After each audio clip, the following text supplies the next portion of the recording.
Let's make sure. I don't want to just sit here and guess. Let's make sure it's fair. Like, is there a problem? What does it mean and what's it going to look like? And, Is Janelle won't believe the tea we're spilling today. From secret breakups to shocking lies, this is Unreal Tea. Hit subscribe before the drama starts. Welcome, everyone. You think this is about Micah? This is about control, Dad. Yours. And I won't live like a prisoner to your ego. The peacefulness of Robyn Brown's Flagstaff residence was merely a facade. It hid years of unspoken pain, shattered promises, and a crumbling dynasty based on the illusion of togetherness. But all this was on the verge of blowing up. Tonight was not just another fight. Tonight marked the beginning of the breakdown. Robyn sat stiffly on the couch's edge, staring blankly at a tsunami of past due bills. Scarlet notices screamed on the envelopes. Mortgage defaults, credit max-outs, disconnection warnings. 3 months in arrears for house payments, no hint of TLC renewing their show, and Kodith man who had vowed to provide her with security was either in denial or completely unaware. Above, Aurora's heart thudded as her phone came alive with the message she'd longed for and dreading. I don't care what your father thinks. I want to see you. Tonight. Micah. Her first love. Considerate. Infuriatingly protective. Unlike her father. Their connection forged in late-night coffee shop arguments about theology and giggling over fantasy novels. But she was realistic. Cody would lose it if he knew. And he did. At precisely 8:47 p.m., the front door slammed shut so hard it rattled the walls. A framed picture of Solomon went flying onto the floor. Robyn sprang to cover the bills as Cody charged in, rage-blazing each step. Asterisk. Where is she? I saw her, out in public. With that boy? Robyn took a step forward. Cody, wait. She's mine. My daughter. And she's sneaking behind my back with some predator? How could you let this happen? Aurora froze at the top of the stairs. The walls shook with his anger, but she was over-hiding. Micah is not a predator. He's my boyfriend, and I'm not a child anymore. Asterisk, Cody whirled around, furious. Asterisk boyfriend? In my home? Without my permission? Is he even Mormon? Is he on you for popularity? For fortune? For our fame? Aurora's voice shook, then hardened. Asterisk. He doesn't care about the show. He cares about me. More than you ever have. Robyn, on the verge of hysteria, moved between them. Asterisk. Please, Cody. She's not doing anything wrong. You can't. This is not control. This is protection. Something this family disregarded the minute everyone stopped looking up to me. His voice fell, hard and absolute, as he gestured at Aurora. Asterisk. You want to live like an adult? Then get out. Right now. Pack your bags. Leave with him. But you don't live under my roof and lie to me. A thick silence engulfed the room. Robyn gasped, grasping the back of a chair for balance. Her voice broke. Asterisk. You're kicking her out. Our daughter? Cody didn't flinch. She went too far. Aurora vanished up the stairs. Several minutes passed, and she came back down with only a backpack, a phone charger, and tears. No suitcases. No uncertainty. Robyn collapsed at the doorway, holding on to her daughter. Asterisk. We're broke, baby. I don't know how much longer I can keep this up. He's coming apart. And I'm afraid. Aurora held her mother's face, her eyes firm.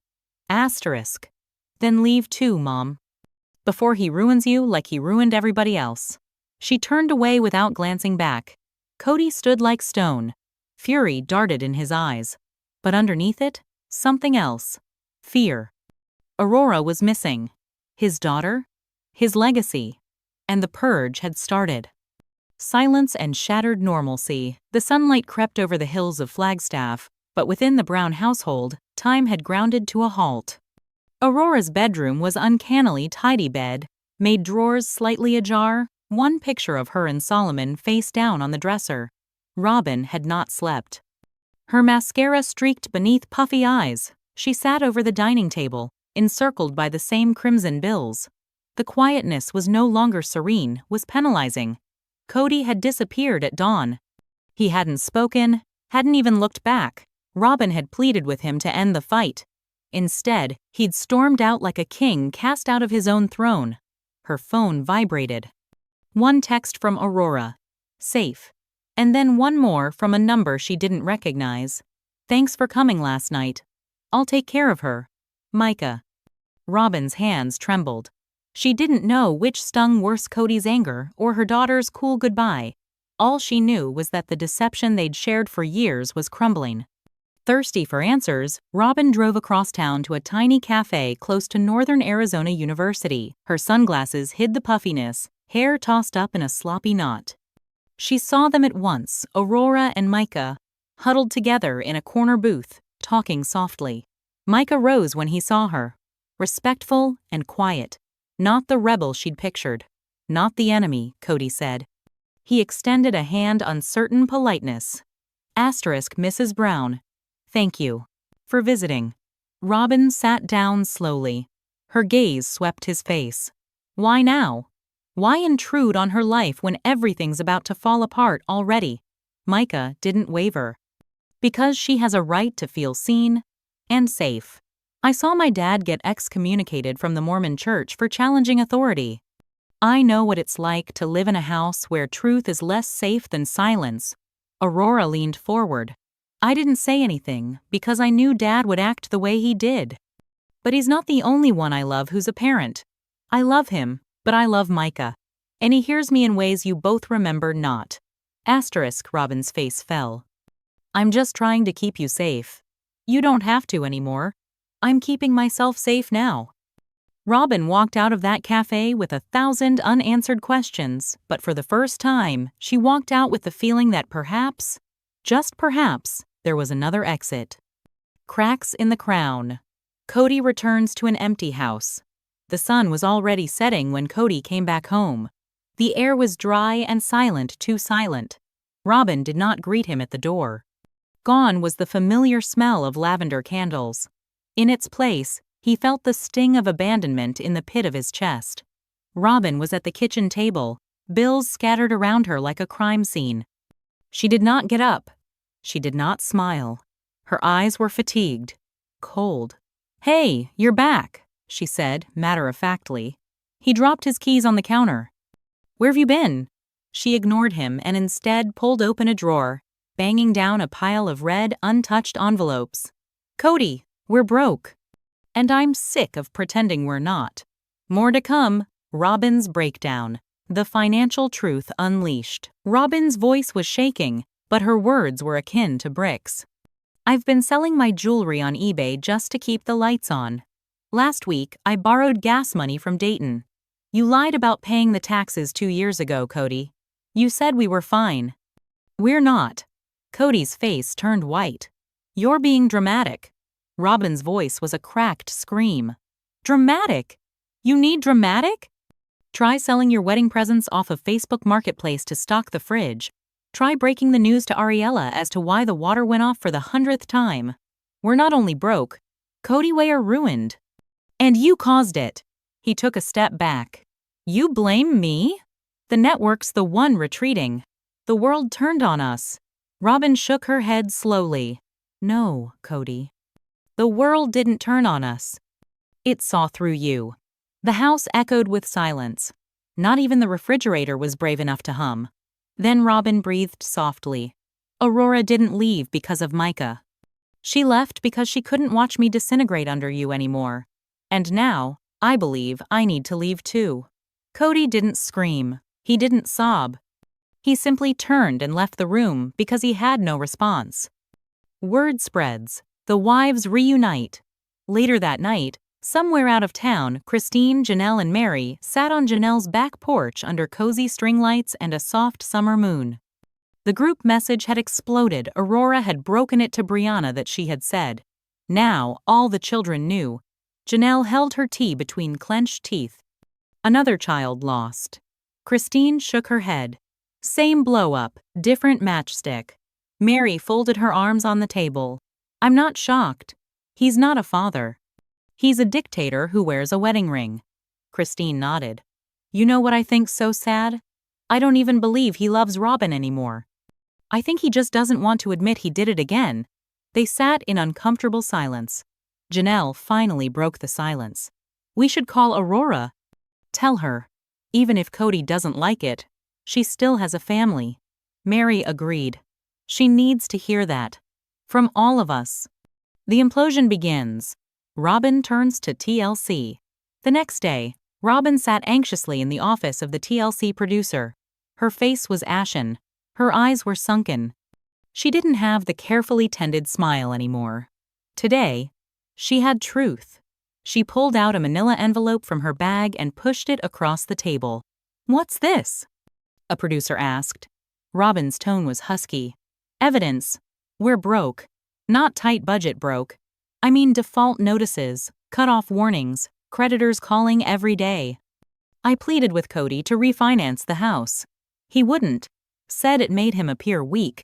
The producers leafed through pages of credit statements, pawnshop slips, bank overdrafts. I kept up appearances. For him.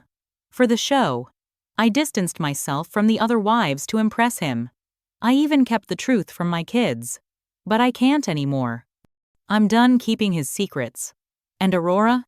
A producer asked softly. Robyn's voice broke. She's safe. But I can't pretend anymore that this family is intact. We're a shell. The room descended into stunned silence. TLC had been around drama. But this was meltdown. Public scandal. Aurora and Micah go viral. 2 days later, a blurry photograph made its way through student gossip boards in Flagstaff. Aurora Brown, smiling and holding hands with Micah Sorensen outside a Flagstaff bookstore across from NAU. It wasn't long before the world caught up. Cody Brown's daughter dating son of ex-Mormon heretic? The internet blew up. Micah's father, Eli Sorensen, used to be a staunch LDS podcaster now, a vocal anti-patriarchy guru with 1 million followers.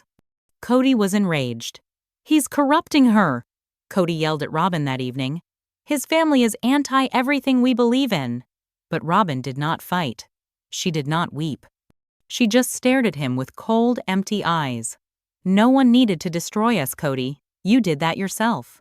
Gabriel returns. The children turn. Another knock shook the house that evening. Kody opened the door suspiciously, only to see Gabriel standing there. His estranged son. The one he hadn't heard from since the pandemic backlash. The one who lost Garrisonant received no solace. You, Kody snarled. What are you doing here? Gabriel shouldered past him without invitation. I came to let you know something no one else will. Aurora left because of you. Kody blinked. What? She trusted you.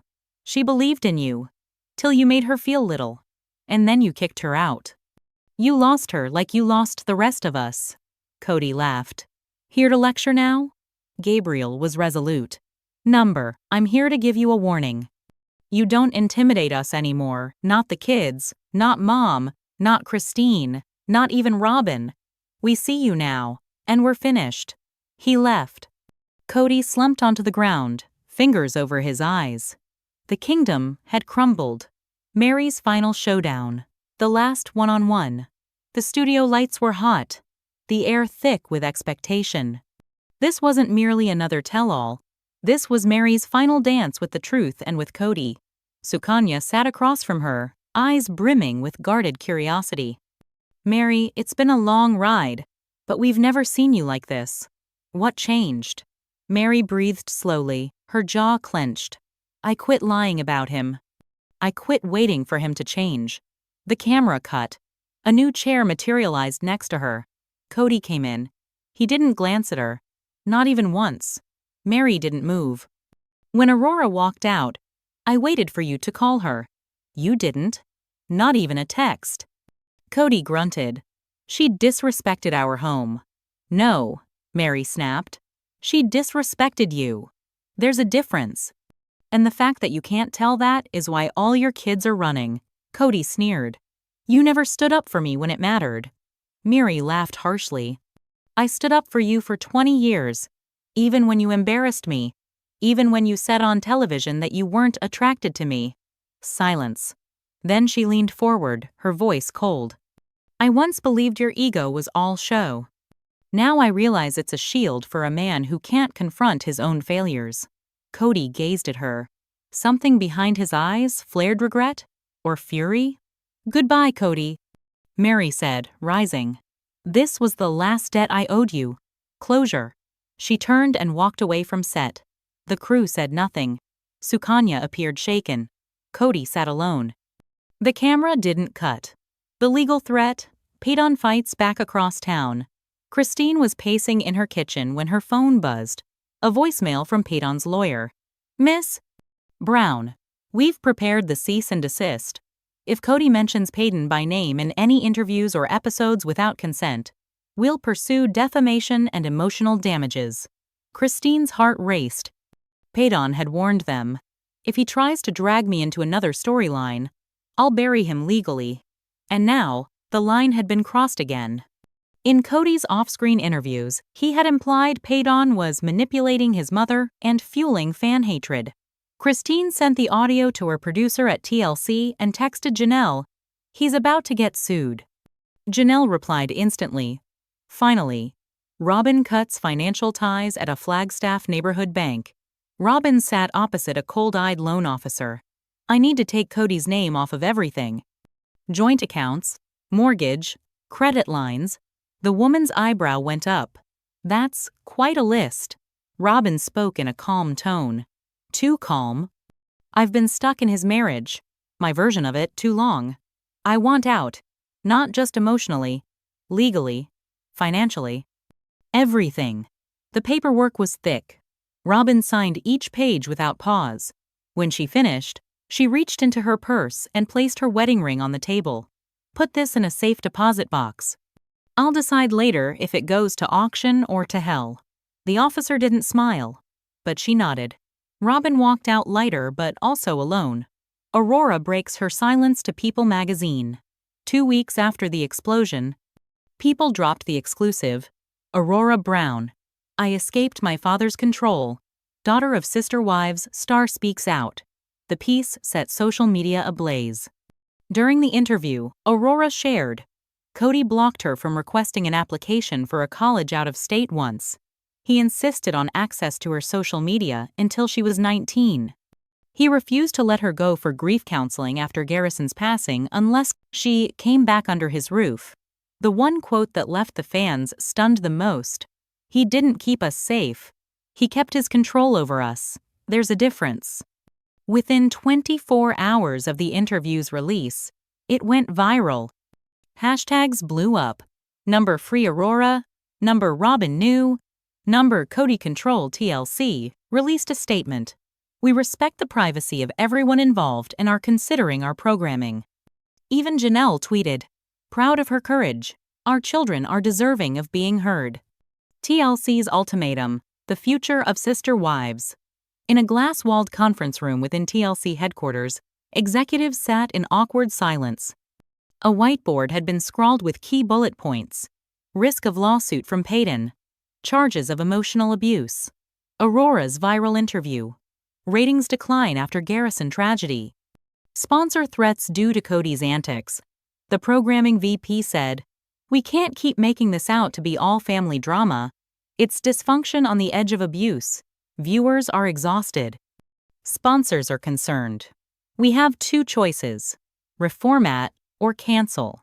A younger executive proposed, what if we turn the script around? Single out the women. Christine's wedding. Janelle's recovery. Meri's business. Robyn's financial independence. Call it Wives Reclaimed. No Cody. Silence. Then a producer nodded. You might have just saved the franchise. Christine's Netflix surprise. A new beginning, Christine was baking bread in her Utah kitchen, apron dusted with flour, when her phone rang. She almost didn't pick up, but the area code said, Los Angeles. Hello? Hi, Miss Brown. This is Erica from Netflix Originals. We've been watching your journey. You're a powerful figure for women reclaiming themselves. We'd love to talk about a limited docuseries, your story. No filter. Just you, your daughters, your new husband, your truth. Christine nearly dropped the phone. A docuseries? Like? I'm the lead? Yes, 6 episodes. Your voice. Your timeline. No Cody. No TLC. Just you. Christine walked to the window, looking out over the snow-capped mountains. Everything she had fought for, the courage, the escape, the love, was finally being seen. She said softly, "I'm ready." Solomon's tearful confession, back in Flagstaff, the Brown house was quieter than ever. One night, Robyn discovered Solomon huddled on the hallway floor, holding his worn stuffed lion. "Sweetheart, where are you supposed to be?" His voice was a mere whisper. "Is Aurora ever coming home?" Robyn dropped to her knees. "I don't know, baby." "She's okay. She just needed to be alone." He wiped his nose on his sleeve, eyes open wide. "Is it my fault? I didn't make Daddy stop yelling." Robyn wrapped him in her arms. "No, none of this is your fault." But Solomon continued. "Sometimes. Daddy tells me not to cry when I miss Garrison. He says boys don't cry, but I do. I cry in the closet, so Daddy doesn't see." Robyn came to a standstill. She wrapped her son closer, her heart hurting with guilt and understanding. "You never have to hide your tears. Never." That evening, Robyn sat down to write in her journal. "I used to believe silence kept the children safe. Now I know it harmed them." Robyn's secret exit plan. The following morning, Robyn placed a call to a realtor. "I'm selling the house. Under the radar. I don't want Cody to find out." The agent hesitated. "Mrs. Brown. That's a significant decision." "I'm no longer Mrs. Brown. Just Robyn. And I'm out before I become collateral damage." By week's end, the for sale sign was only on the internet under another name. She informed Solomon and Ari that they were embarking on an adventure. She packed leisurely, consciously. Drawer by drawer, all pictures of her wedding day were carefully slid into a box marked "Later." Perhaps she'd burn them. Perhaps she'd forget them.